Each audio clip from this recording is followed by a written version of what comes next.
राकेश, मला अजून ओरडायला लावू नकोस. 10 वेळा हाक मारली तरी तुझा पत्ता नसतो. माझी ब्लॅक कॉफी कुठं दे? गायत्रीचा तो कर्कश आणि सत्तेच्या मादानं भरलेला आवाज संपूर्ण आलिशान देशमुख हवेलीच्या भिंतींना धरकून परतला. त्या आवाजात पतीबद्दलचे प्रेम कमी आणि एका मालकिणीचा आपल्या नोकरावर असलेला धाक जास्त होता.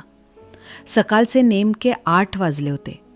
पुण्याच्या प्राईम लोकेशनवर असलेल्या त्या अवाढव्य बंगल्याच्या डायनिंग हॉलमध्ये पांढऱ्या शुभ्र संगमरवरी मेजवर चांदीची भांडी चकाकत होती.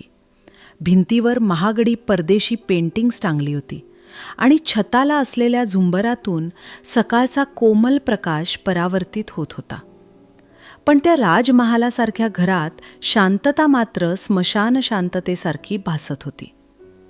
जिने उतरताना गायत्रीच्या पायातील महागड्या चपलांचा कटकट असा आवाज तिच्या रागाची तीव्रता सांगत होता. तिने परिधान केलेली सिल्कची साडी, चेहऱ्यावरचा तो परफेक्ट मेकअप आणि डोळ्यांत असलेला अहंकाराचा अंगार, हे सर्व ती किती प्रभावशाली बिझनेस वुमन आहे हे सिद्ध करत होतं. पण त्याचवेळी तिच्यातली माणुसकी हरवत चालली आहे याची साक्षही देत होतं. किचनमधून एक तरुण गडबडीनं बाहेर आला. त्याच्या अंगावर साधा सुती कुर्ता आणि पायजमा होता. कपाळावर घामाचे काही थेंब चमकत होते आणि हातामध्ये कॉफीचा वाफाळलेला मग होता. हाच तो राकेश चौधरी, जो कागदावर गायत्रीचा पती होता. पण या घरात त्याची किंमत कुणा मजुरापेक्षाही कमी होती. सॉरी गायत्री, कॉफी मशीनमध्ये थोडा बिघाड झाला होता म्हणून उशीर झाला. राकेश अतिशय नम्रपणे आणि धीम्या आवाजात म्हणाला. पण त्याचे वाक्य पूर्ण व्हायच्या आतच गायत्रीनं त्याच्या हातातील मग हिसकावून घेतला आणि क्षणभराचाही विचार न करता तो रागानं जमिनीवर आपटला.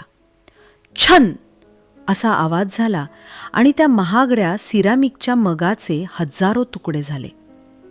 काळीशार गरम कॉफी त्या शुभ्र फरशीवर सांडली आणि त्याचे काही गरम शिंतोडे राकेशच्या पायावर आणि कपड्यांवर उडाले. राकेश वेदनेनं थोडा शहारला, पण त्यानं तोंडानं साधी उसाशाही काढली नाही. बहाणे नको सांगू राकेश, तुझी लायकी काय आहे हे विसरू नकोस. माझ्या वडिलांनी तुला रस्त्यावरून उचलून या घरात आणलं आणि आश्रय दिला. याचा अर्थ असा नाही की तू माझ्याबरोबरीचा झालास. गायत्रीनं अत्यंत तुच्छतेनं त्याच्याकडे पाहत शब्दांचं जहर ओकायला सुरुवात केली. तिचे प्रत्येक शब्द राकेशच्या काळजाला चिरत होते.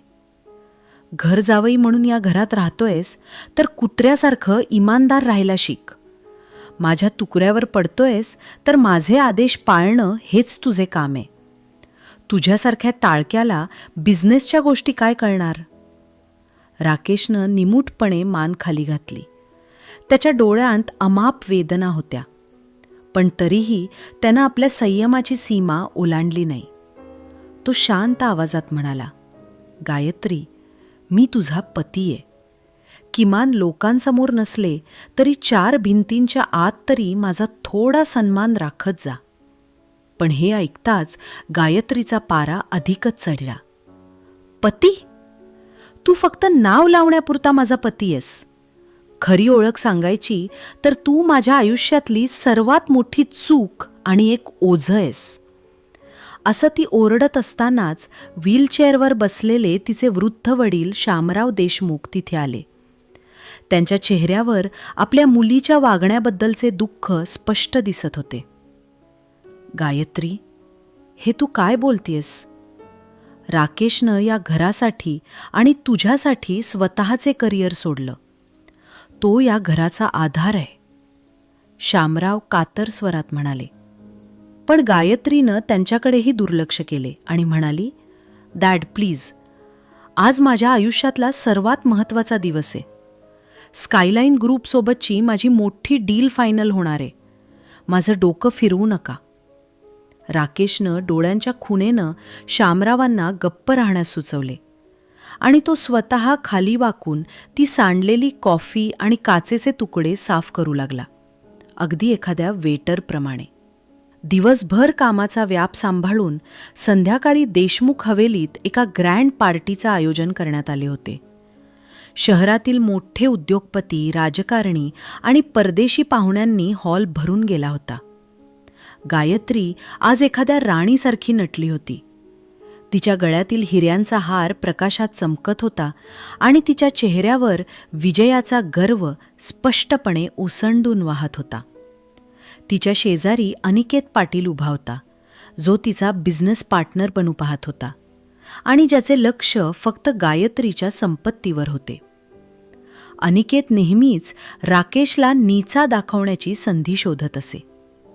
राकेशनं लग्नाच्या वेळी श्यामरावांनी दिलेला तोच जुना पण नीटनेटका केलेला सूट घातला होता आणि गायत्रीच्या आदेशानुसार तो पाहुण्यांना ड्रिंक्स आणि ज्यूस सर्व्ह करत होता. अचानक अनिकेतनं जोरात टाळी वाजवून सर्वांचे लक्ष वेधून घेतले आणि मोठ्यानं हसत म्हणाला, "लेडीज अँड जेंटलमेन, आज तुम्हाला एका खास माणसाला भेटवायचे. हे आहेत मिस्टर राकेश चौधरी, आपल्या गायत्रीचे नशीबवान पती." हॉलमधील लोक कुजबुजू लागले. काम तर बिचारा वेटरचं करतोय, पण नशीब मात्र राजाचं आहे. फुकटची पोळी तोडायची कला कुणी यांच्याकडून शिकावी. अनिकेतच्या या वाक्यावर संपूर्ण हॉल हास्यानं दुमदुमला. गायत्रीला त्या क्षणी राकेशबद्दल प्रेम किंवा दया वाटली नाही. उलट तिला या गोष्टीची लाज वाटली की हा माणूस तिचा पती आहे. तिचा राग उफाळून आला आणि तिने सर्वांसमोर त्याला हाक मारली, "राकेश, इकडे ये." राकेश ट्रे घेऊन तिच्या जवळ आला तेव्हा गायत्रीनं आपल्या सँडलकडे बोट दाखवले, ज्यावर चुकून कुणाचे तरी ड्रिंक्स आणले होते. "हे बघ, माझे सँडल खराब झालेत. हे आत्ताच्या आत्ता स्वच्छ कर." हे ऐकताच तिथे उपस्थित असलेल्या प्रत्येकाच्या काळजाचा ठोका चुकला. श्यामरावांचा चेहरा पांढरा फटका पडला.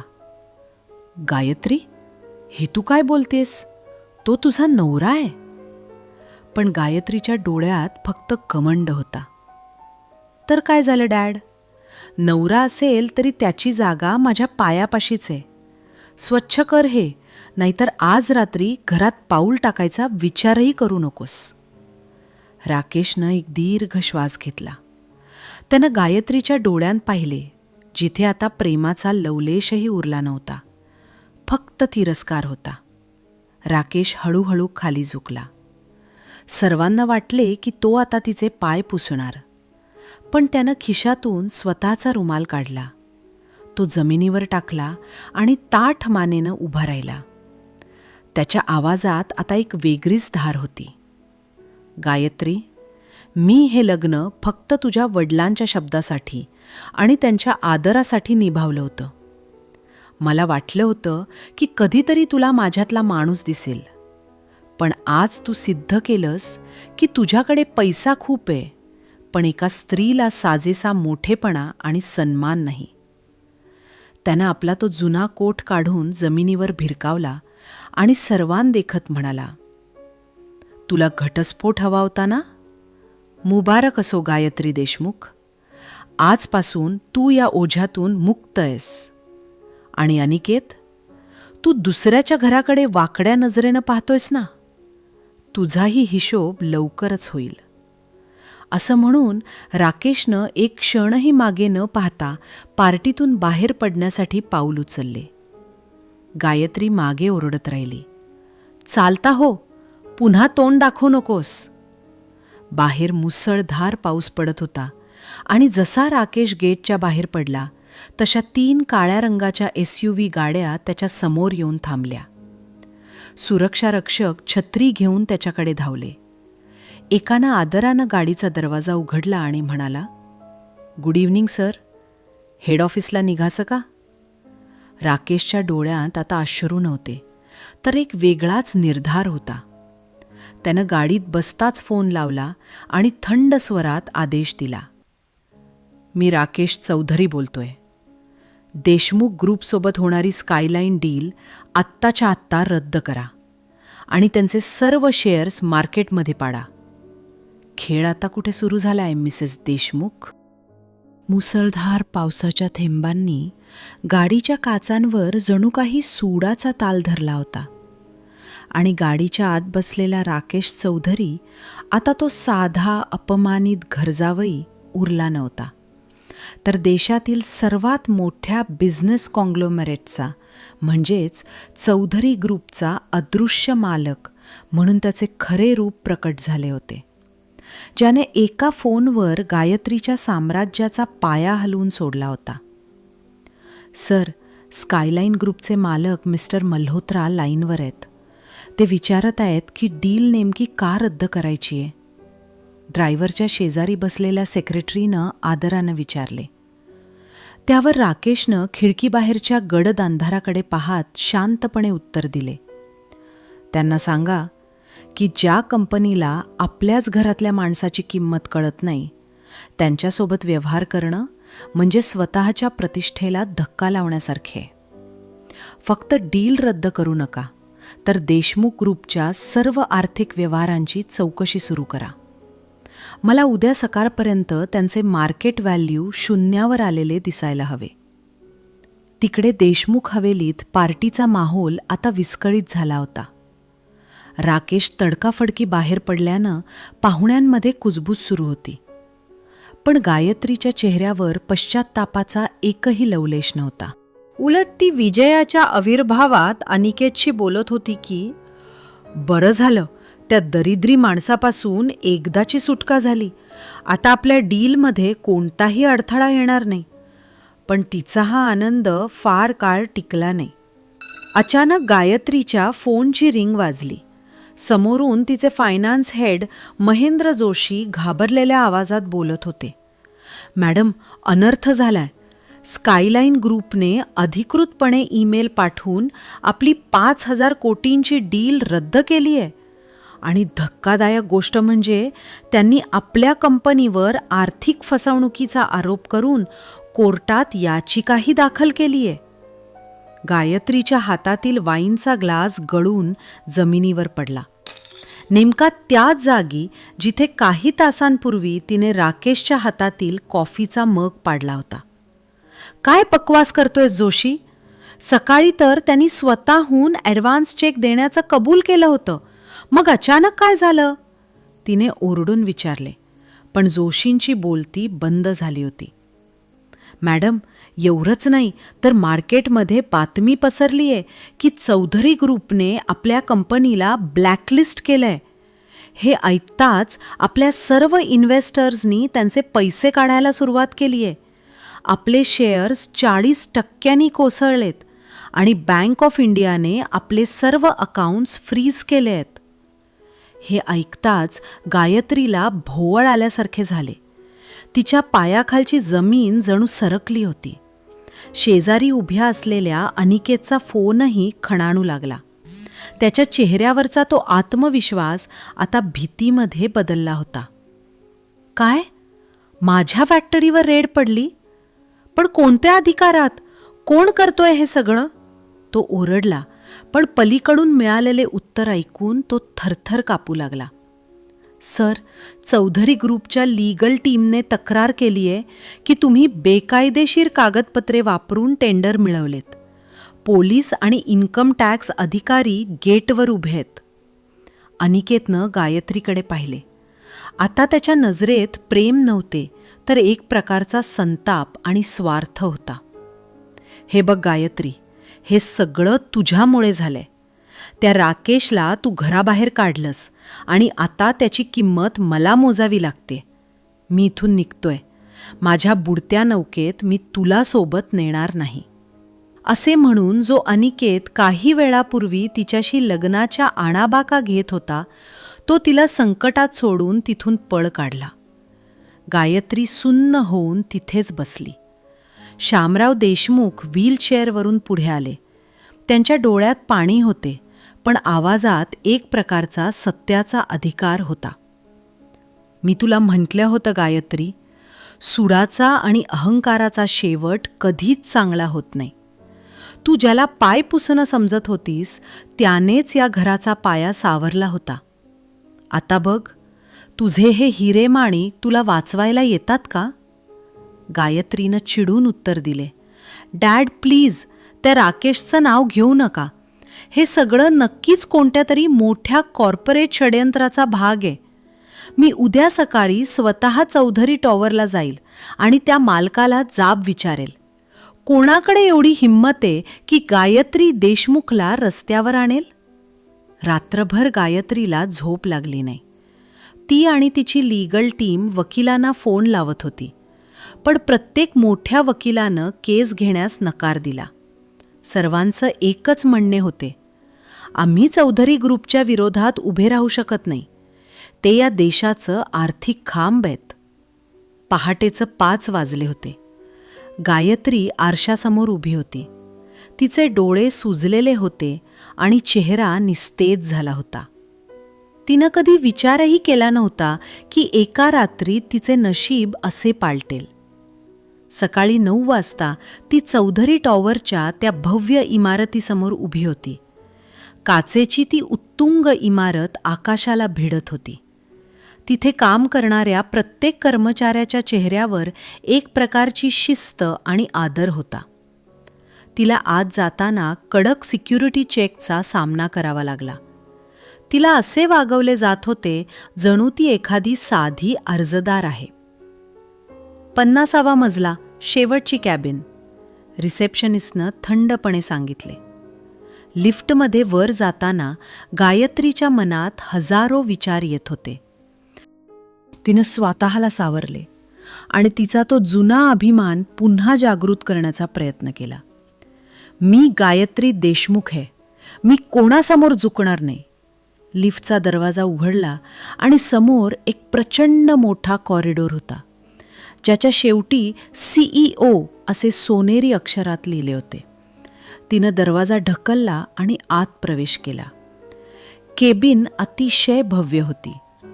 एका बाजूला संपूर्ण काचेची भिंत होती, जिथून संपूर्ण पुणे शहर पायाशी दिसत होते.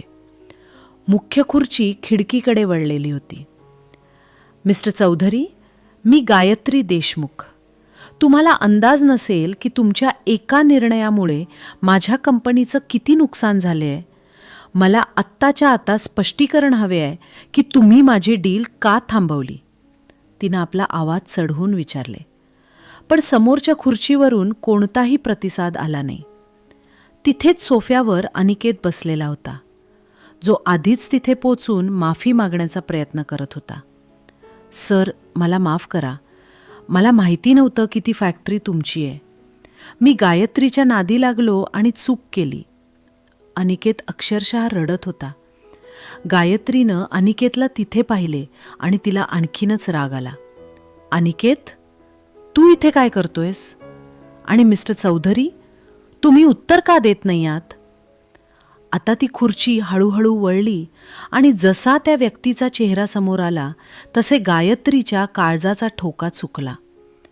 तिचे हात थरथरू लागले आणि शब्दांनी साथ सोडली. समोर खुर्चीवर राकेश चौधरी बसला होता. पण तो कालचा लाचार राकेश नव्हता. त्याच्या अंगावर इटालियन डिझायनर सूट होता. हातामध्ये कोट्यावधी रुपयांचे घड्याळ आणि डोळ्यात असा काही थंडावा होता की जो कोणत्याही हिमालयापेक्षा थंड होता. या गायत्री, स्वागत आहे तुझं माझ्या साम्राज्यात. कॉफी घेणार की कालसारखं आजही सांडण्याची हौस आहे? राकेशच्या या एका प्रश्नानं गायत्रीच्या अहंकाराचे हजारो तुकडे एका क्षणात केले. राकेशच्या त्या धारदार शब्दांनी गायत्रीच्या अंगावर काटा आला आणि तिची वाचाच बसल्यासारखी झाली. तिला डोळ्यांसमोर अंधारी येत होती, कारण ज्या माणसाला तिनं काल रात्रीपर्यंत तुच्छ लेखले, त्याला घरचा नोकर संबोधले आणि ज्याच्यावर सर्वांदेखत चपला पुसण्याची वेळ आणली, तोच आज तिच्या संपूर्ण अस्तित्वाचा मालक बनून तिच्यासमोर बसला होता. राकेशनं अत्यंत शांतपणे मेजवर ठेवलेल्या चांदीच्या पेल्यातून पाण्याचे 2 घोट घेतले.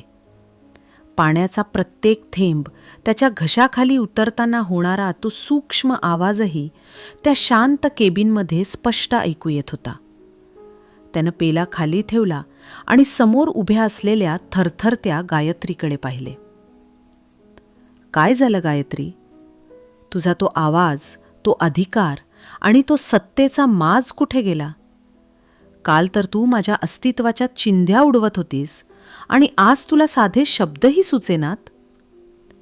राकेशचा आवाज शांत होता, पण त्यात एक प्रकारची दहशतीची धार होती. बाजूलाच बसलेला अनिकेत आता जमिनीवर लोटांगण घालू लागला होता. तो रडत रडत राकेशचे पाय पकडायला गेला आणि म्हणाला, राकेश सर, नाही, चौधरी सर, मला माफ करा. या गायत्रीनंच मला चिथावणी दिली होती. तीच म्हणायची की तुम्ही फुकटचे खाणारे आहात. मी तर फक्त तिला साथ देत होतो. मला सोडून द्या सर, माझी कंपनी बर्बाद करू नका. अनिकेतचा तो नीचपणा पाहून गायत्रीला स्वतःचीच घृणा वाटली की तिनं या माणसासाठी राकेशचा अपमान केला होता. राकेशनं तिरस्कारानं अनिकेतकडे पाहिले आणि एका सुरक्षा रक्षकाला इशारा केला. याला इथून बाहेर काढा आणि याच्या सर्व बेकायदेशीर कामांचे पुरावे पोलिसांना सुपूर्द करा. याला त्याची जागा कळायलाच हवी. गार्ड्सनी अनिकेतला कॉलर पकडून ओढत बाहेर नेले. त्याच्या किंकाळ्या कॉरिडॉरमध्ये विरून गेल्या आणि आता त्या प्रचंड मोठ्या केबिनमध्ये फक्त राकेश आणि गायत्री उरले होते. राकेश खुर्चीवरून उठला आणि खिडकीपाशी जाऊन उभा राहिला. बाहेरच्या उंच इमारतींकडे पाहत त्यानं बोलायला सुरुवात केली. गायत्री, तुला वाटलं होतं की मी तुझ्या बाबांच्या पैशावर जगतोय, पण सत्य हे आहे की जेव्हा तुझ्या बाबांचा बिझनेस कोलमडत होता तेव्हा माझ्या वडिलांनी त्यांना गुप्तपणे मदत केली होती आणि मी या घरात फक्त एका वचनासाठी आलो होतो. मला वाटलं होतं की काळानुसार तुझ्यातली माणुसकी जागेल, पण तू तर माणुसकीच विकून खाल्लीस. गायत्रीचे डोळे अश्रूंनी डबडबले होते. तिनं हात जोडले आणि म्हणाली, राकेश, मला माफ कर. मी आंधळी झाले होते. माझ्या बाबांना यामध्ये ओढू नकोस. त्यांची काहीच चूक नाही. राकेश वळला आणि त्याने एक फाईल तिच्या समोर फेकली. तुला तुझे बाबा आणि तुझी कंपनी वाचवायची असेल तर तुला या करारावर स्वाक्षरी करावी लागेल. आजपासून तुझे घर, तुझ्या गाड्या आणि तुझा बँक बॅलन्स सर्व काही चौधरी ग्रुपचे असेल. आणि सर्वात महत्त्वाची अट म्हणजे पुढचे 6 महिने तू माझ्या बंगल्यावर माझी पर्सनल असिस्टंट म्हणून राहशील.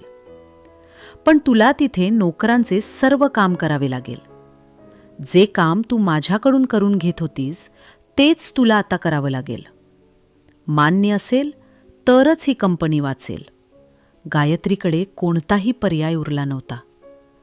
तिनं थरथरत्या हातानं पेन उचलले आणि त्या कागदावर आपली सही केली. तिच्या आयुष्यातील सर्वात मोठा काळरात्र आता सुरू होणार होती. दुसऱ्या दिवशी सकाळी 6 वाजता गायत्री चौधरी बंगल्याच्या गेटवर उभी होती. तिनं एक साधी सुती साडी नेसली होती. हातात कोणतेही दागिने नव्हते आणि चेहऱ्यावरचा तो गर्व आता पूर्णपणे ओसरला होता. एका वृद्ध गड्यानं तिला आत नेले आणि एक गणवेश दिला. हे घ्या तुमचे कपडे. तुम्ही इथल्या सर्वंट क्वार्टरमध्ये राहणार आहात आणि तुमची ड्युटी आत्तापासून सुरू होत आहे. गायत्री स्वयंपाकघरात गेली, जिथे तिला कधी पाऊल टाकायची सवय नव्हती. तिला तिथे पोळ्या लाटणं, भांडी घासणं आणि फरशी पुसणं अशी कामं देण्यात आली. दिवसभर ती राबत होती. तिच्या मऊ हातांना आता फोड आले होते. कमरेत कळ येत होती, पण तिला थांबायची परवानगी नव्हती. दुपारच्या वेळी जेव्हा ती जेवायला बसली तेव्हा तिला ताटात फक्त साधी डाळ आणि कोरडी भाकरी दिसली. ती भाकरी तोडताना तिचे डोळे भरून आले. तिला आठवले की तिनं किती वेळा राकेशला असेच साधे जेवण देऊन त्याचा अपमान केला होता. संध्याकाळी राकेश घरी आला. त्यानं सोफ्यावर बसून आरामात पाय पसरले आणि गायत्रीला हाक मारली. गायत्री, माझी ब्लॅक कॉफी घेऊन ये आणि लक्षात ठेव, वाफाळलेली हवी आहे. जराही उशीर झाला तर परिणामांना तयार राहा. गायत्री थरथरत्या हातानं कॉफीचा ट्रे घेऊन त्याच्या समोर आली. तिनं जसा कप मेजावर ठेवला तसा राकेशनं तो कप हातात घेतला आणि एक घोट घेतला. त्यानं तोंड वाकडे केले आणि रागानं कप मेजावर आदळला. ही कॉफी आहे की काळं पाणी? तुला साधं कॉफी बनवणं जमत नाही की मुद्दाम करते असे सगळं? गायत्री भीतीनं मागे सरकली. तिचे डोळे पाणावले. सॉरी सर, मी दुसरी बनवून आणते, असं ती म्हणणार इतक्यात तिच्या फोनची रिंग वाजली. हॉस्पिटलमधून फोन होता. गायत्रीनं फोन उचलला आणि पलीकडून मिळालेली बातमी ऐकून तिच्या हातातला ट्रे जमिनीवर पडला. मिस गायत्री, तुमचे वडील शामराव देशमुख यांची प्रकृती अत्यंत खालावली आहे. त्यांना तातडीनं हार्ट सर्जरीची गरज आहे. 6 लाख रुपये तातडीनं जमा करावे लागतील, अन्यथा आम्ही त्यांना वाचवू शकणार नाही. डॉक्टरचं हे शब्द ऐकून गायत्रीच्या पायाखालची जमीन हादरली. ती राकेशच्या पायाशी कोसळली आणि रडत रडत म्हणाली, राकेश प्लीज, माझ्या बाबांना वाचव. माझ्याकडे 1 रुपयाही नाही. तू माझं सगळं हिरावून घेतलंयस. मी तुझं पाय पडते, पण माझ्या बाबांना मरू देऊ नकोस. राकेशनं तिच्याकडे अत्यंत थंड नजरेनं पाहिले आणि विचारले, मी तुला मदत का करावी गायत्री? तू तर म्हणाली होतीस की नातेसंबंध महत्त्वाचं नसतात, फक्त पैसा महत्त्वाचा असतो. मग आता रडतेस का? राकेशच्या त्या बर्फासारख्या थंड प्रश्नाने गायत्रीच्या काळजाचा जणू थरकाप उडाला. तिला आपल्या आयुष्यातील प्रत्येक क्रूर क्षण आठवू लागला, जेव्हा तिनं याच माणसाला लाचारीची वागणूक दिली होती. पण आज परिस्थितीनं इतके भयानक वळण घेतले होते की तिच्या वडिलांचे प्राण आता त्याच हातांमध्ये होते, ज्या हातांना तिने कधी काळी नोकरासारखे वागवले होते. राकेश, मी गुन्हेगार आहे, मी नराधम आहे. तुला हवी ती शिक्षा मला दे. मला आयुष्यभर तुझी दासी म्हणून ठेव, पण माझ्या बाबांना वाचव. ते निष्पाप आहेत. गायत्री अक्षरशः राकेशच्या पायावर डोके ठेवून ढसाढसा रडत होती. तिचे अश्रू राकेशच्या महागड्या बुटांवर पडत होते, पण राकेश तसाच पाषाणासारखा उभा होता. काही क्षण त्या खोलीत फक्त गायत्रीच्या हुंदक्यांचा आवाज घुमत होता. मग अचानक राकेशनं तिचा हात धरून तिला उभे केले. त्याच्या नजरेत आता तो राग नव्हता, तर एक प्रकारची गंभीर शांतता होती. त्यानं खिशातून एक चेक आणि हॉस्पिटलची पावती काढली आणि गायत्रीच्या हातात ठेवली. गायत्री, रडणं थांबव. तुझ्या बाबांच्या शस्त्रक्रियेचे सर्व पैसे मी 2 तासापूर्वीच जमा केले आहेत आणि डॉक्टरांशी माझं बोलणं झालंय. ऑपरेशन यशस्वी झालं असून ते आता धोक्याबाहेर आहेत. हे ऐकताच गायत्रीच्या अंगातील त्राणच गेल्यासारखे झाले. ती सोफ्याचा आधार घेऊन खाली बसली. तिला विश्वासच बसत नव्हता की ज्या माणसाचा तिने इतका छळ केला तोच माणूस तिच्या पाठीशी ढाल बनून उभा राहिला होता. राकेश तिच्या समोर गुडघ्यावर बसला आणि तिचे दोन्ही हात आपल्या हातात घेऊन म्हणाला, गायत्री, तुला काय वाटलं मी तुझ्यासारखाच बदला घेईन? शामराव काका माझ्यासाठी वडिलांसमान आहेत. त्यांनी माझ्या वडिलांना जो आधार दिला होता त्याची परतफेड मी कधीच करू शकणार नाही. मी हे जे काही नाटक रचलं ते तुला गरीब करण्यासाठी नाही, तर तुला माणूस बनवण्यासाठी होतं. गायत्रीनं हुंदके देत विचारले, पण राकेश, मी तुझ्याशी इतकी वाईट वागले, सर्वांसमोर तुझा अपमान केला, मग तू माझ्यावर इतका प्रेम कसं करू शकतोस? राकेश हसून म्हणाला, कारण प्रेम हे बदल्याच्या भावनेवर नसतं, ते विश्वासावर असतं.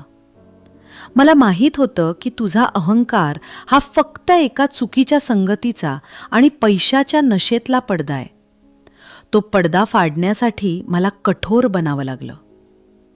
पुढचे काही दिवस गायत्रीनं हॉस्पिटलमध्ये बाबांची सेवा केली, पण आता तिच्या वागण्यात बदल झाला होता. ती नर्सशी प्रेमानं बोलत होती, वॉर्ड बॉयला मदत करत होती आणि प्रत्येक माणसाकडे आदरानं पाहत होती.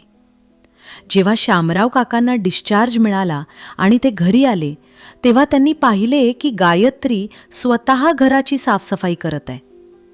तिनं साधी साडी नेसली असून ती किचनमध्ये सर्वांसाठी जेवण बनवत आहे. राकेश तिथे आला तेव्हा गायत्रीनं स्वतः पुढे होऊन त्याचे स्वागत केले. तिनं यावेळेस कॉफीचा मग हातात घेतला आणि मघाशी स्वतः चव घेऊन पाहिली होती की ती परफेक्ट आहे की नाही. जेवणाच्या टेबलावर आज एक वेगळीच प्रसन्नता होती. शामराव काका म्हणाले, राकेश, आज माझी मुलगी मला परत मिळाली आहे. पैशानं माणसं श्रीमंत होतात, पण संस्कारानं ती महान होतात, हे तू तिला शिकवलंस. गायत्रीनं खाली मान घालून कबुली दिली.